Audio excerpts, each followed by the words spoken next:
Assalamu alaikum everyone. This is Jakia Jaman Anika and you are watching Literature with Jakia.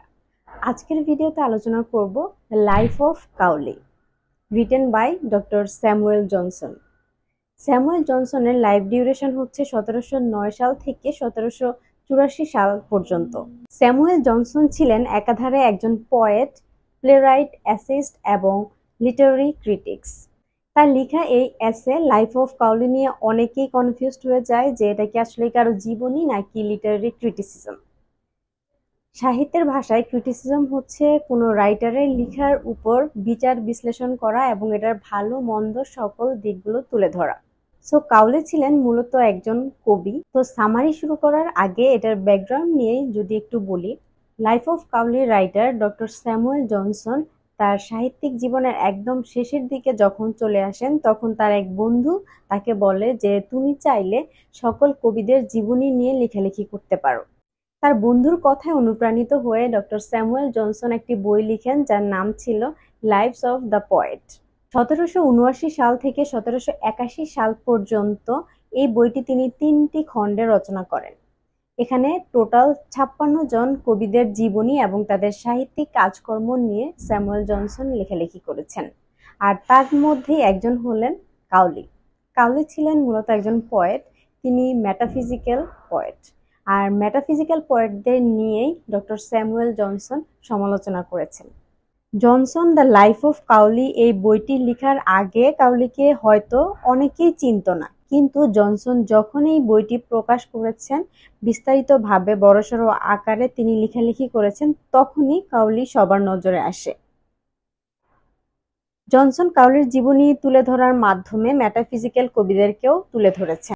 তিনি বলেছেন যে এই metaphysical কবিরা হচ্ছে লোক দেখানো কবি। আচ্ছা, তার আগে মেটাফিজিক্যাল কি সেই আইডিয়াটা একটু ক্লিয়ার করি। মেটা মানে হচ্ছে বিয়ন্ড আর ফিজিক্যাল মানে হচ্ছে শারীরিক। অর্থাৎ আমরা যে ফিজিক্যাল লাভ দেখানো হয় বিভিন্ন কবিদের কবিতায়, তার বাহিরেও যে সোল বা আত্মার মাধ্যমে দূরে থেকেও যে ভালোবাসার একটা বিষয়, সেটি হচ্ছে মেটাফিজিক্যাল কবি, যেটা ছোঁয়া যায় না, ধরা যায়, এরকম কবিতাকে বোঝানো হয়েছে। আর এরকম কবিতা যারা লিখতেন তারাই মূলত মেটাফিজিক্যাল কবি। আর এই মেটাফিজিক্যাল কবিদেরকেই স্যামুয়েল জনসন সমালোচনা করেছেন। তার মতে তারা হচ্ছেন লোক দেখানো কবি, তাদের কিছু চরণ মিলে গেল আর কবি হয়ে গেল, এরকম মনে হয় তার কাছে। তবে জনসন যতই সমালোচনা করুক না কেন, মেটাফিজিক্যাল কবিরা নতুন একটি ধারণার উদ্ভব করেছিলেন। তারা ভালোবাসাটাকে ফিজিক্যালি না দেখিয়ে সোল টু সোল অর্থাৎ এক আত্মা থেকে অন্য আত্মাকে দেখিয়েছেন। তারা যে ধারণাটা উদ্ভব করেছিলেন সেই ধারণাটি একটি নতুন কবিতার জন্ম দিয়েছিল। জনসন কবিতাকে অনুকরণীয় এবং বাস্তববাদী দুই ভাগে ভাগ করেছেন। তিনি মেটাফিজিক্যাল কবিতার উপর আঘাত করেন এই দুইটি দৃষ্টিকোণ থেকে। জনসনের মতে মেটাফিজিক্যাল কবিদের প্রথম ব্যর্থতা হচ্ছে এরিস্টটলের দেয়া সত্যিকারের কাব্যের প্রথম বৈশিষ্ট্যটি, অর্থাৎ কাব্যকে হতে হবে জীবন্ত ও প্রকৃতি থেকে অনুকরণ করা শিল্প, যা একেবারেই তাদের সাহিত্যে খুঁজে পাওয়া যায়নি। তারা কাব্য চর্চার ক্ষেত্রে না জীবনকে অনুকরণ করেছে না প্রকৃতিকে অনুকরণ করেছে, ফলে তাদের কাব্য ছিল জীবনের সত্য থেকে অনেক দূরে। জনসন কবিতাকে অনুকরণীয় এবং বাস্তববাদী দুই ভাগে ভাগ করেছেন। তিনি মেটাফিজিক্যাল কবিতার উপর আঘাত করেন এই দুইটি দৃষ্টিকোণ থেকে।